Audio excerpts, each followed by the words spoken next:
Hey crafty friends, this is Chelsea. I hope you are ready to jump right in. You can see I'm already kind of getting a head start on things here. I'm going to be working with the Reindeer Memories kit today, and I'm going to spice it up. This is something that I do quite often. Every month when I meet with my customers on Zoom, I'll take a kit and I will add some stamping, add some fun techniques, just switch things around and spice it up. So I wanted to share that process with you today because we haven't had our Zoom night yet this month, so I thought I could give you a little sneak peek of what that looks like. And it worked out perfectly that the creative design team is sharing videos all week long on how to spice up your layouts. I will link that playlist at the end of today's video for you. And I want to show you in these kits, you get your papers and cardstock and photo placeholders, but you also get a sticker sheet. I love having stickers again. We got some icons and words. I love especially having words and titling options.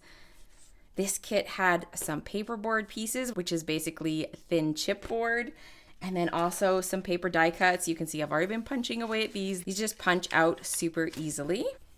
And in the kit, you also get single-sided pattern paper that is exclusive to the kit on top of some of the regular pattern paper. I like that these are usually subtle patterns that are meant for scrapbooking and work with photos really well. Now, something that I just discovered today and I want to show you. I was cutting my paper and I was looking through both the DSP pack, which is just the pattern paper pack, and the scrapbook kit, and look what I found.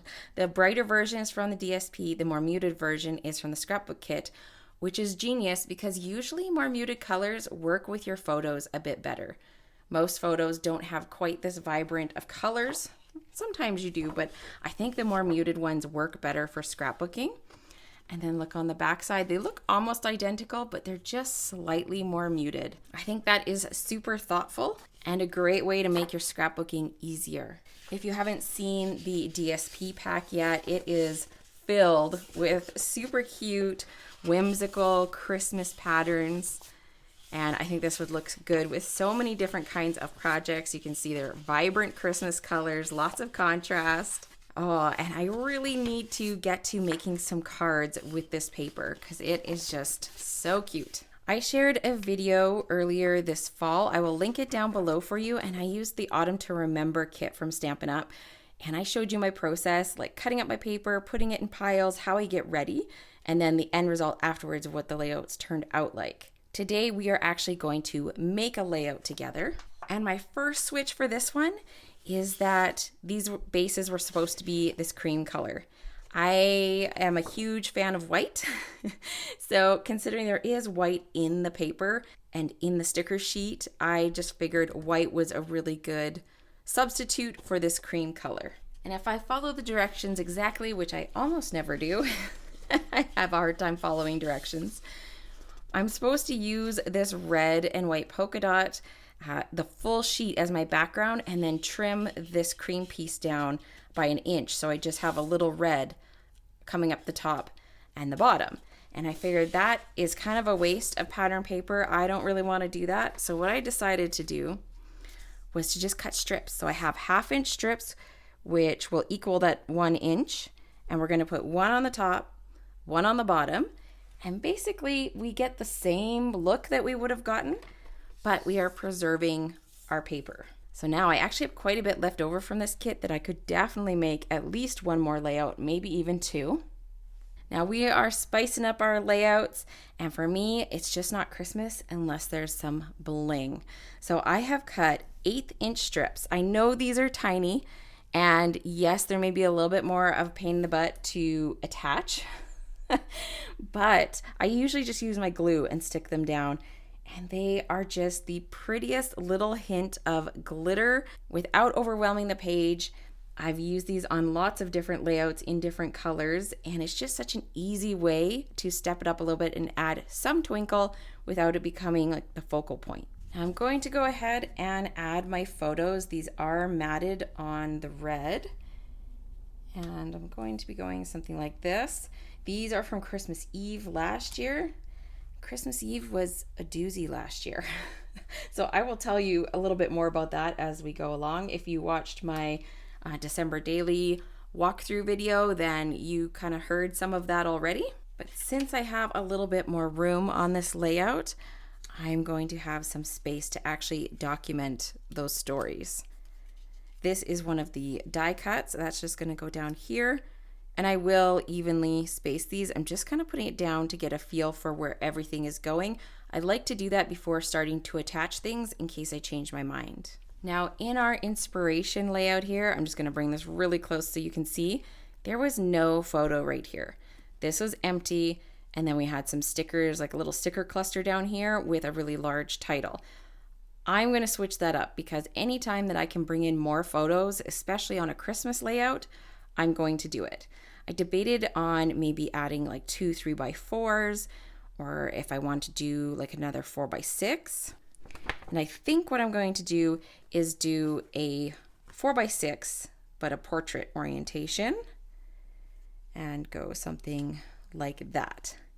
Because this is kind of our Christmas family picture, all in our Christmas pajamas, and I didn't want to print that as a 3x4. Now I just have to show you guys this.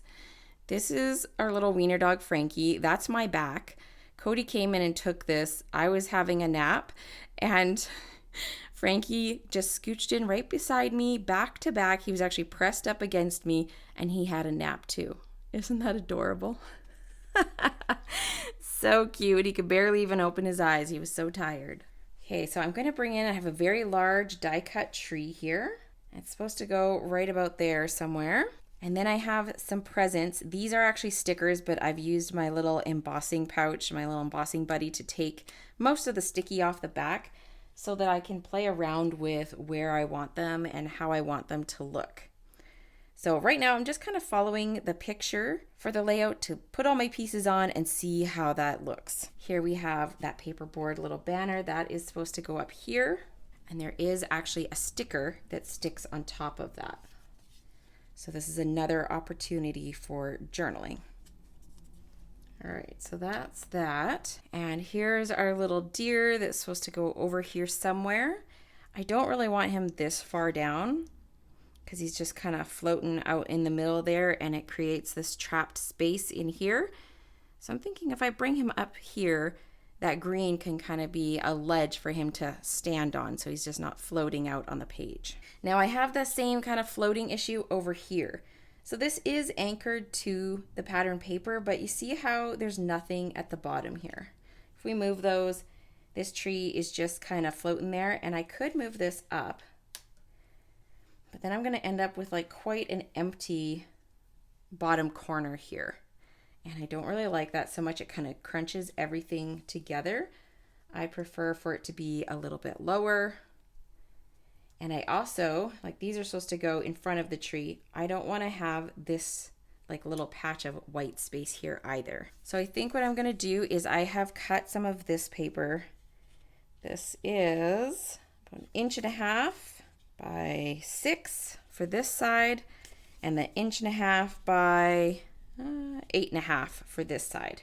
And I think what I want to do, it's not departing from the colors we've already used. We've got that red and the green, a little bit of white going on there.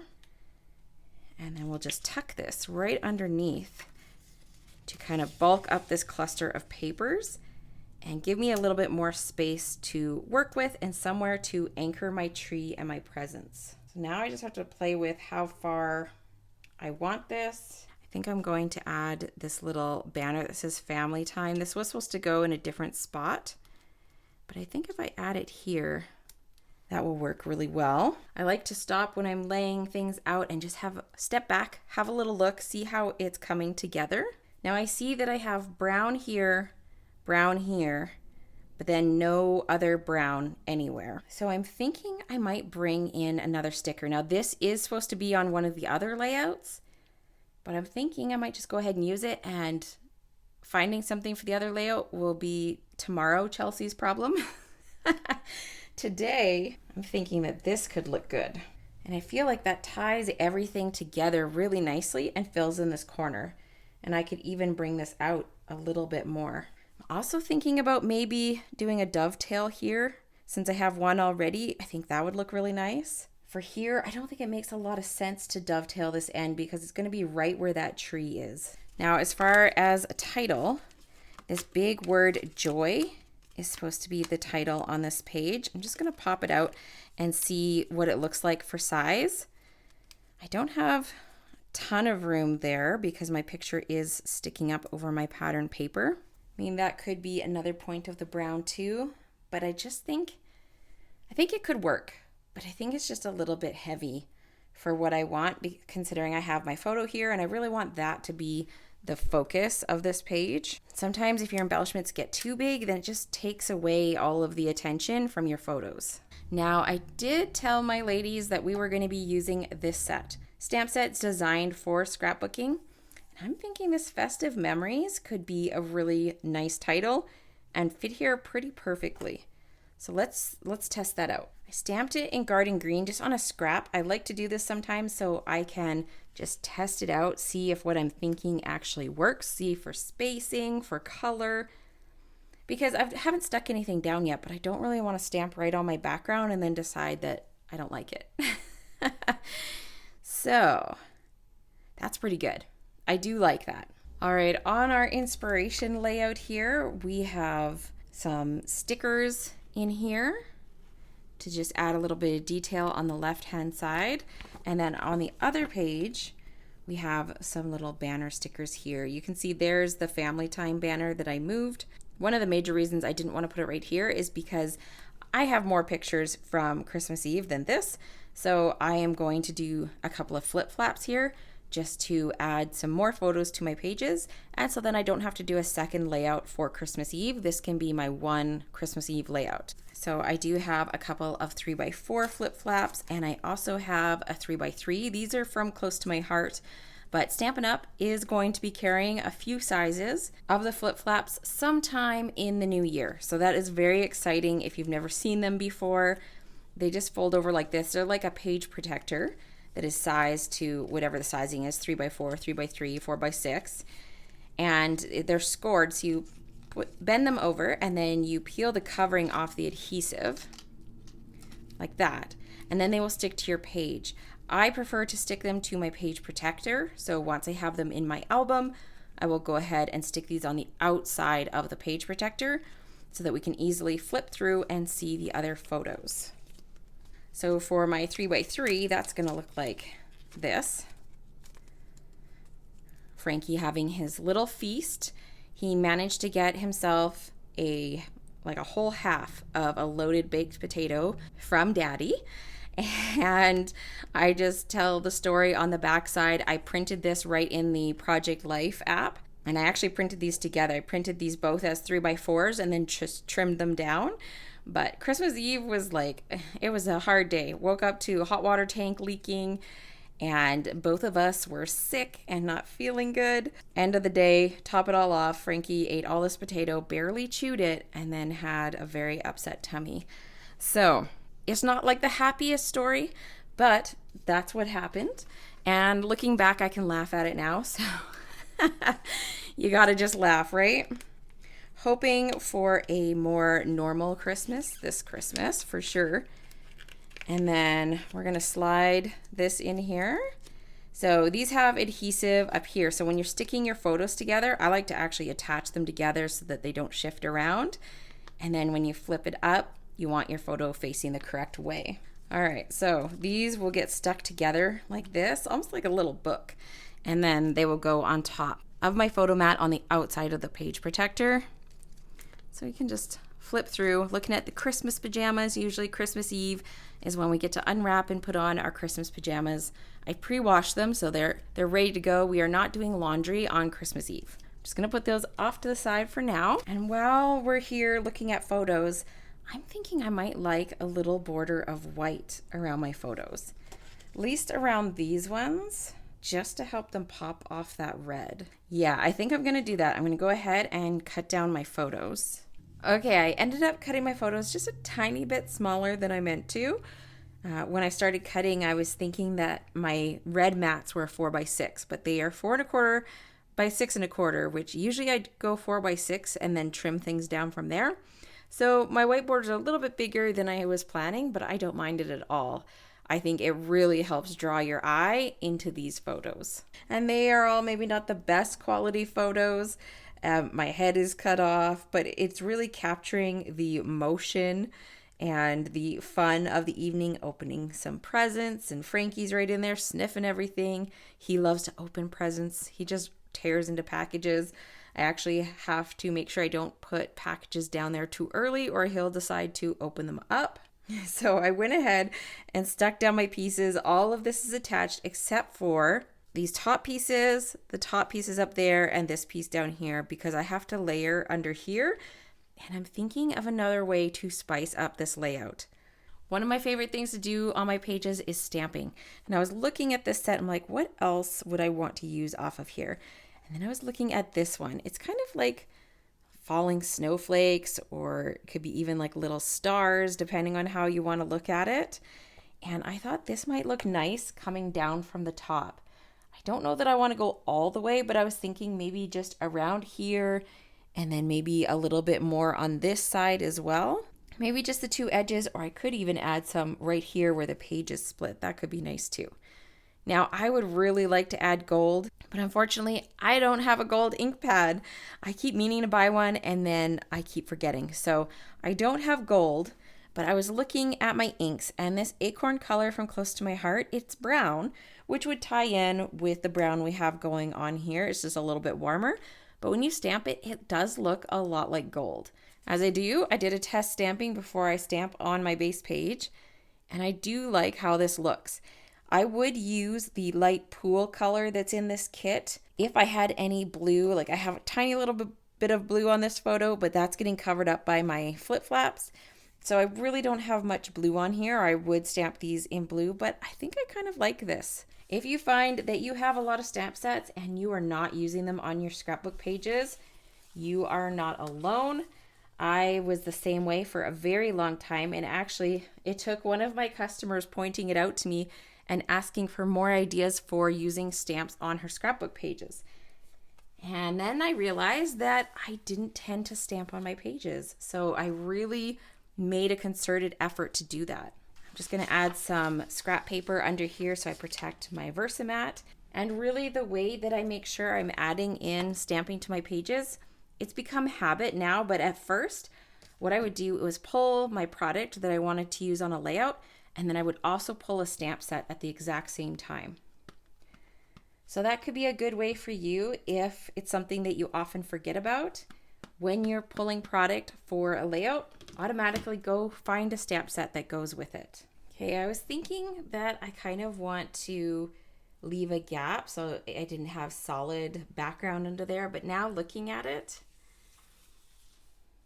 I think I do want to fill that in. So this would have been easier if I just stamped straight across, but I was thinking that I didn't want to, but now that I see it, I think it'll look better if I do.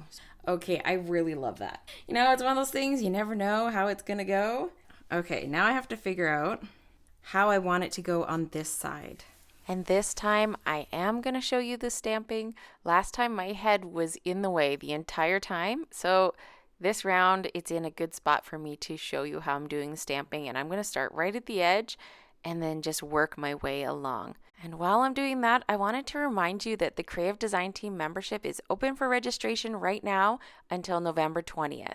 We do a weekly technique focus class with multiple pieces of artwork. We do a weekly tip video with just helpful information, and also a monthly challenge. We have an awesome community over there, and I hope you will check it out and come join us. All right, you guys, my title, stamped beautifully. It's really a shame I was not recording because you would have heard some very funny sounds out of me. When your stamping is like one of your last steps and it turns out perfectly or as close to perfect as it gets, like that is a happy moment. Okay, now I have pretty much everything exactly where I want it. I just have to attach this. I forgot I hadn't attached this yet. I love how this is looking. Like if I bump these together, perfect. So happy with that stamping up there. But now I want to step it up even a little bit more. It's Christmas. We got to add more twinkle. So I have a couple things here that I'm kind of deciding between. First of all, the Spectrum Noir metallic paint markers. If you've been around for a while, then you have seen us use these quite a bit. Katie has come up with some really fun things using these pens, and I am always impressed every time I use them. If you guys are looking for other really cool techniques and products that you can use to create some beautiful Christmas cards, the 31 Days of Christmas Card replay from the Creative Design team is still open. It's on replay now, so all the classes have been posted all during October. Now you can go in and just binge watch the whole event, hours and hours of creative projects. We show you card designs from simple to very elaborate, interactive cards, inky techniques, really nice, clean, crisp techniques. Basically, anything you could want while you're looking for Christmas card ideas is in that event. Here's a look at some of the cards we made this year. This is not all of the cards because, let's be honest, most of us got carried away with making samples. We even focused on showing you how to use your stash along with mixing in new product. So I will leave that link down below if you want to go check it out. And I need to finish blinging up this page and making it look pretty. So I've grabbed the metallic enamel effects basics in gold from Stampin' Up. I have some red stickles, some clear stickles, just kind of pulled a few different things to see what I wanted to do. I also have the twine, the real red and white baker's twine, as well as these adorable peppermints. Are those not so cute? They've been next to impossible to keep in stock. They've been so popular. I think they're maybe out right now again, but they are coming back. I love that there are 3 sizes. They're super cute. These are 2 things that I told my customers that I would be adding to my layouts. I don't know if twine is going to make it on this layout. I might be able to pop in a couple of bows, maybe even a bow on one of my presents. We'll see. But let's start off first with the Christmas red stickles because I know for sure that I want those on there. I think it'll look nice with a little bit of twinkle on top of those red ornaments, and then also on the little berries on the deer, the bow, and the little berries on the wreath as well. Just adds a subtle touch. On camera it doesn't look like much, but I really like it in person. Now I'm using that gold pen to fill in my star. I debated adding the clear stickles, but I'm really glad I went with the gold because it's just so reflective and shiny. I'm going to stick this banner down into place so that I know which stars are going to be hidden. And then I'm taking my pen and I'm just adding a little gold dot to each of them. Now I wish these stars were a little bit bigger so I could really make them super metallic and shiny. But in person, it gives a nice little twinkle to the top of the page. And it really didn't take me that long to just go along and add little polka dots to each of them. Then I'm going to do something that I don't usually do. I am using a journaling spot for something that is not journaling. I die cut that 24 with the block alphabet from Close to My Heart from the Glimmer paper from Stampin' Up. That's the garden green color. I used the granny apple green for my little strips. Both of those are in the Festive Glimmer paper pack. Now I've just been auditioning a little twine bow there, seeing where I want my twine bows to go. And I decided that at the top of the banner it looks good, but it needs some base of twine. And I can't wrap it around because I already stuck it down, and I wouldn't want to do that anyways because it would make it strangely bulky and it wouldn't lay flat anymore. So I thought the best way is just to put a little line of glue, and I am going to put 2 strands because my bow has 2 strands. So I thought that made the most sense. And then I just glue it down and trim it to size. Rather than trimming first and then it not being the right length, this was the easiest way for me to do that. I think bringing in ribbon or twine is a really great way to step up your pages because it adds some texture. And it's a little bit different than all the flat paper and stickers and things. And it adds a little bit of dimension, a little bit of texture. Here is a close-up look. I did go ahead and add my bows. You can see a little bit of twinkle from my gold dots there. I also added those peppermint candies. You can see they're sort of sprinkled around in little clusters. There's another bow on that package there. I love all the little details. These stickles are so not catching the light on camera, but they do twinkle in person, which is good. And then over on the second page, I just did more of the same. So I have more of those little peppermints sprinkled as well as another bow here at the bottom. I often add my embellishments in 3s, and I wanted to make sure I had 3 bows so that it would kind of continue that throughout the layout and they wouldn't feel out of place. So I realized after I turned off the camera that I forgot to add this little cluster here. So these are a couple little pieces of sticker. I popped up the Mary Mary and added a couple more peppermints. So I thought I'd throw that in at the end so that you could see it. Make sure you go check out the rest of the Creative Design Team videos. There's still a couple more to post, Janice and Katie, and I hope you get lots of ideas of how to step up your pages. Thanks for watching, and I'll see you again very soon.